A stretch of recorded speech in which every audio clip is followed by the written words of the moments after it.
कि जब राम जी निकलने लगे तो लक्ष्मण जी ने पूछा कि अब आगे क्या।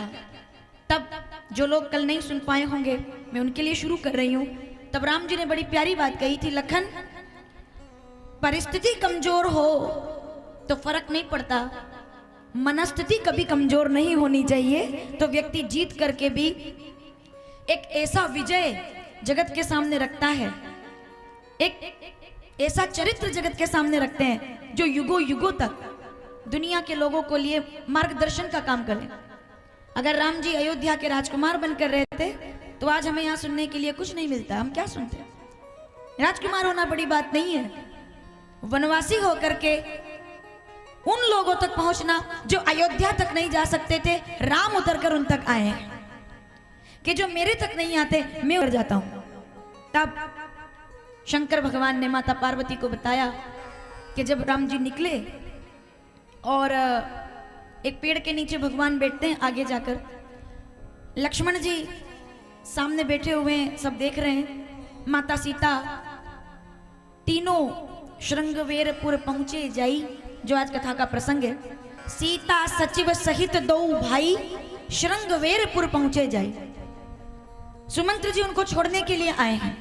दशरथ जी ने कहा है कि देखो समझा देना थोड़ा सा, क्योंकि दशरथ जी के लिए तो वो भगवान है ना, मेरे लिए तो वो प्राण है, कि ऐसा नहीं है कि वो ईश्वर है, पर राम मेरे लिए सब कुछ है, तो समझा करके वापस ले आना। सुमंत्र जी रथ में बिठा करके राम जी, लक्ष्मण जी, सीता जी को जब लेकर के आए, पूरा नगर चाहता था कि हम साथ में जाएं, लेकिन तमसा के तट पर उनको आती है नींद और राम जी उठ करके चले, सीता जी चली, लखन चले, सुमंत्र चले।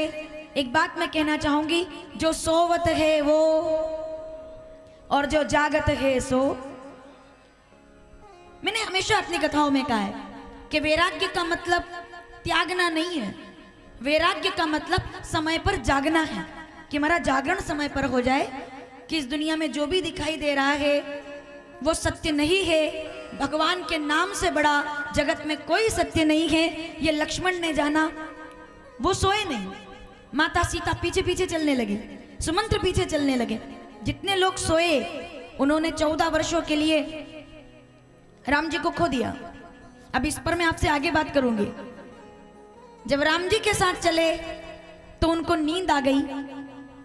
वहीं थोड़े दिनों के बाद भरत जी वापस आए और भरत जी के साथ यही नगर के सब लोग जब निकले वहां से, राम जी के साथ निकले थे तो नींद आ गई थी, लेकिन जब भरत के साथ निकले चित्रकूट आने के लिए तो किसी को भी नींद नहीं आई, कोई सोया ही नहीं।